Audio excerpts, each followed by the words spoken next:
probably my favorite story I would tell would be when I first got into hunting. I was 11 or 12. I was 11 when I really felt like I started taking some interest and like, man, I want to go with my dad, you know, and hunt. And I'd always see everybody meet up. Uncle Morgan, who lived next door, they always were big hunters. And then, you know, the deer, and this was in the 80s, and the deer hunting was starting to get pretty good. Everybody was pretty popular and wanting to chase them. And so anyway, when I was 12, the first time I remember really going where my dad put me in a stand all by myself at 12 years old in a pine tree, and that sucker must have been 40 foot in the air. It felt like it. Mm-hmm. Realistically, I know it was plus 20 foot. Yeah, 17. And treated lumber that he had built. You know how you'd sit with the tree, you know how Blink you'd sit and you have your tree between your legs, and you'd have like a little old chair, like you use a tree as a prop, but it's almost like railroad spikes up this tree. So he set me up there with a 30-06. Literally, it wasn't this kid's 12, just give him a little old, 223 or 2. Nope, 30-06, 742 Woodmaster.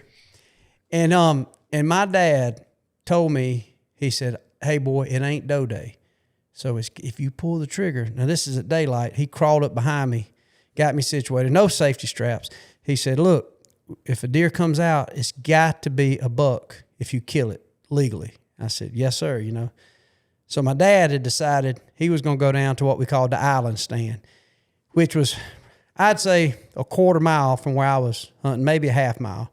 And so I climb up there, and it's cracking daylight, and I'm overlooking this half-cut cornfield. Back then, there was still a little bit of row cropping, and this guy, James Waddell, my cousin, had it in corn, but he had done cut half of it. And so I'm sitting out there looking, it's cracking daylight, and I'm looking out there, don't see nothing. And of course, nobody had binoculars. It was always, your scope was your binoculars. So every one of us in the South, probably all across the country, east to west, has probably been looked at. You've been in a scope. I've been in a scope. And then people would say, I wasn't looking at you with the crosshairs. I put you in the I put edges. you on the edge, right. Like, man, I've seen you shoot, dude. I wish you'd have put me in the center. I had a chance of missing me then, right? And so it starts cracking daylight, and where I can see pretty good, and I see something moving around. Well, it's a deer, and I get my scope on him. It was too early. I couldn't really see what it was. And this is a deer that's out there. I've identified it as a white-tailed deer. I haven't determined the sex, and I'm looking harder and harder and harder. And I'm 12, know nothing about deer hunting. But as it gets really good that I can see, I noticed that this deer had just nubbin. He was basically a button buck. Dad didn't tell me it had to have antlers. He said it had to be a buck. So I identified that this deer I'm looking at is a buck. I cut down on this sucker. Ooh, one shot. And I'm talking about he fell down like a sack of flour out of a helicopter, just like that, I'm like, yes. And so I'm sitting there, and it was a cold morning. It was a cold morning in November, so I can see, like, when he falls in these corn stalks, I can see smoke coming up. I said, he's dead right there. And I'm like, got my first deer. And all I knew it was a buck. He didn't say antler, so I'm like, all right. Well, then my dad comes. All of a sudden, I can hear my dad coming. He said, boy, hey, you shot. And I said, I got one. And he said, where? And I pointed just north of where I shot. And I said, he's out there in the corn. So my dad walks out there, and I, of course, he's 100 yards away, and he's looking at this deer. And he comes walking by the basement of the tree. He said, good, it's a button buck. He said, I could tell he wanted to say maybe this, I don't know if it was a legal deer or not, but he was just like, hey, got your deer, buddy. I'm going to go on back down, get in the stand. He ain't no more left. I feel like I just quit hearing his footsteps down the logging road, and I look out there. Out steps another deer. This deer walks out, and it's a spike, a cow horn spike.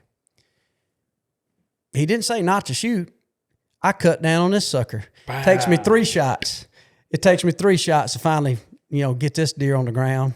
So Dad is right back to the base of my stand. What'd you shoot? And I said, I shot another buck. Where's he at? He walks out there again, and he looks at it, and he said.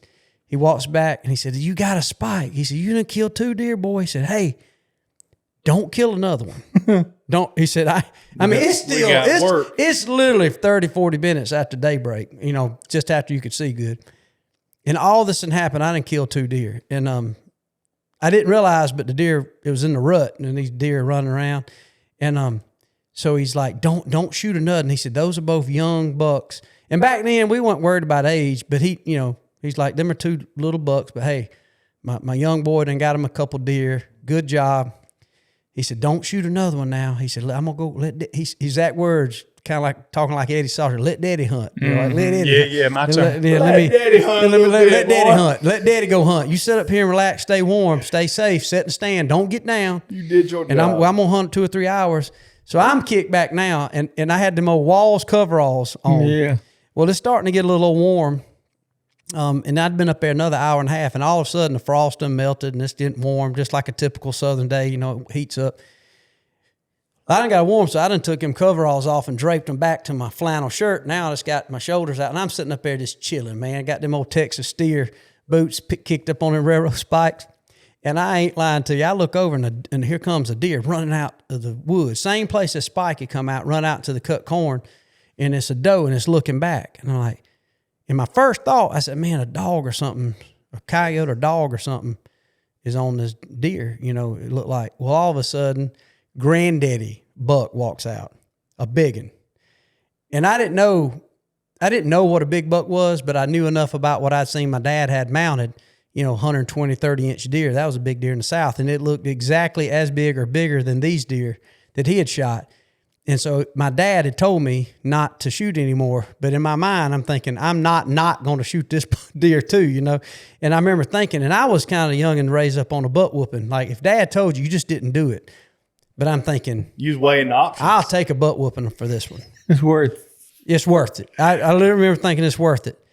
Well, I cracked down on this sucker. Deer runs off. My dad comes sprinting back, because I wasn't a rebellious kid. My daddy told me. My dad running back almost in a panic, because he thought at a hunting accident, he thought I'd fail. And immediately when I see my dad coming, I got all this anxiety. I said, don't be mad at me. What happened? And I mean, he's freaking out. I told you not to shoot. Did you shoot again? I said, yes, sir, I did shoot. He said, I told you not to shoot. And I said, Dad, 2 things. One is, I'm sure I missed him because he run off. I didn't hit him. But Dad, this was a big buck. He said, how big was he? 10-pointer? I said, I can't tell you what he had points. I just saw him, and all this is playing in my mind, and I just put on him. He was twice again bigger body, big buck. And he said he looked like he was chasing another doe, female deer. And he said, well, dadgum. And I could tell my dad wasn't disappointed at this point. He's like, are you sure he's big? He said, you done shot 2 little bucks. I said, Dad, this deer is as big as anything you got on your wall back home. Now, he's at the base of my tree, and I'm yelling to him at the base. Yeah. He said, get down. I said, well, I missed him. I'm sick at my stomach. I'd rather miss them 2 and kill this one. I'm telling you. He said, boy, he said, did you have that scope right on him? And I said, yes, sir, I did. I said, I was steady. I was shaking a little bit, but it was on him. He said, no. And I learned a valuable lesson too, because in my mind, if I'd have been a kid, I'd have walked home, told everybody I missed him. I get down there, and I remember this like yesterday. And we talked about arrowheads. I know, Shane, you like arrowheads. There was a little bit of plowed dirt where that corn, plowed Watch dirt. out for the plowed dirt. There's a little bit of plowed dirt right there, and then you had corn stubble and some old stalks. And you could see right where this deer was standing in this plowed dirt. And the frost had done just melted, so it was kind of wet. And you could see that deer lunged and took off. And it ain't go from here to where you at right there, Shane. And there was a piece of white quartz, or like a rock. And there was a big old splatter of blood on it. Right there. My dad said, boy, you hit that deer. And dude, even saying I get cold chill. I'm like, I said, I hit him. He said, you killed that deer. He said, he run off. He said, but I bet you got him. And literally he said, and my dad said, well, let's look. It's only been 10 minutes I shot him. Let's just give him a while. And we sat there for a little while. And it felt like 2 hours. Yeah. Realistically, we waited another 10 minutes, and my dad was, I walked out there and saw my other 2 bucks. And then that was when Dad told me, he said, this deer ain't even legal, this button buck. He said, that's the antlerless deer. I said, Dad, it's a buck. He said, no, it's got genitalia, but it's not It ain't. It's got the right. I remember he told me this. It's got the right genitalia, but it don't have the proper antlers to be legal. And I said, "Oh, Dad, I'm sorry. I didn't know." He said, "No, it's my bad. I told you it had to be a buck, and you did what you times wasn't as confusing back then. You know, I knew this was a male, and so now, but I ain't even worried about these other 2 deer I done shot. I'm worried about this big buck that I hit. And so I never forget. We get to track, and sure enough, the blood picks up, and the deer went way further than I thought. We get down about 150 yards, and I'm starting to like sweat a little how bit. far are they going? And my dad was puzzled. He kept saying, "Man, I don't know how he went this far." So where'd you reckon you hit him? I said, "I put it right behind his shoulder." And so sure enough, all of a sudden we go, and my dad said, "Look yonder." And I looked down there, and I could see a white belly, and it was beautiful hardwoods down in there, red oaks, white oaks, a few what we call pin oaks or water oaks in there. And man, I could see this deer, and I could see a rack sticking up, big rack. And man, my dad is bear hugging me. I mean, we still 60 yards, 50 yards from this deer. And dude, I couldn't believe it. He wasn't mad. We go down there, and it's a big old, he had a big kind of a half, big old, like two points on one side, but one of those massive beams, like big fork, and had 5 points. So he would have been a 10 point if he had both sides. Mammoth body buck.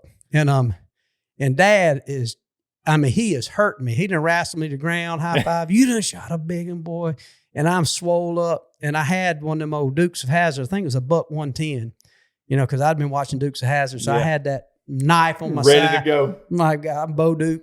And so and about that time, I heard, somebody whistle. It's Uncle Morgan. He's up there. He done heard all this shooting too. He was hunting down in the platform stand. He comes up there. And we got in there, and it was like, man, I was swole up. I couldn't have done beat Mike Tyson and been more proud as you could be, boy. And so anyway, I'm fired up. So we go, and my Uncle Morgan had this old Chevrolet long bed pickup truck with positive traction. He didn't believe in 4-wheel drive trucks. He said, you don't need a 4-wheel drive. And we loaded all them deer in the back of this truck. And I was so freaking, I literally felt like I was 12 years old, but maybe just had, helped win D-Day. National championship. National championship. I was swole quarterback. Up. And I knew then, I was like, I'm hooked on hunting, right? Mm-hmm. Like but in my mind, I think this is easy. Like this, this is kind of like, it's what everybody goes and does. Yeah, it's like the anti-hunters. That's why they fuss at us. It's like, this is easy. I just killed some deer. You set that to keep coming out. And so getting bigger every time. And so I go down, and so sure enough, we go and we take this buck, and we go back, and we had a little old single tree. At the time, we'd done put a telephone pole and had like a what we lifted engines. We had a chain bolt, and we lifted them up, and we gut the deer, and then we'd take them into the processor, and I can't remember. Later, we had a little deer cooler we put on in between my Uncle Morgan and my dad's house. We had a little deer cooler, but I can't remember if we had the deer cooler yet. I don't know that we did, but we had that telephone pole. And before that, Dad and him had a white oak tree that he had that same chain book, and him and Uncle Morgan and Scott Steiner, my Uncle Tommy, Uncle Jeff, they would skin them and do what they did right there. And we had a scale, and we weighed that deer, and he weighed field dress. He weighed like 215 pounds, which y'all know, y'all southern deer hunters. That was a big deer. Yeah. So my dad said, "Boy," said, I think this deer's going to win the local big buck contest." So we wheel that deer right on with now 2 deer laying in the back of the truck. Back then it was paper tags. Now I ain't had no license or nothing. I'm just 12. I'm just, Dad said, "Let's go hunting." So we go to Big Buck Trading Post. Sure enough, the deer, our scale's a little discrepancy. I think that deer ended up field dressing there 198. The closest thing to me was 175. So that deer held on to win the Big Buck Trading Post Big Buck Contest, and I won a $700 gift certificate. Wow. In the 80s. Oh, in the 80s. First deer hunt. This is my first time ever manning up, setting me in the stand with a 30-06 by myself. I'd been a few times set with my mama as my dad hunted, but we didn't have no gun. We just sitting in the stand looking. And very rare, I never even seen a deer. Like we'd sit and me and mama just catch up and just talk about life, And so anyway, the cool thing, I won the $700 gift certificate. And so I remember it like yesterday, go in there after the season's over. By this time, it's January by the time I'm declared winner. And so I go in there and had a $700 gift certificate, which back then, that was like a sweepstakes to just run there and, you know, kind of just dump things off the shelf. Yeah. So I never forget, I went in there and I said, Dad, what do you want to get? You know? And he said, I didn't win this. It's your money. He said, get whatever you want.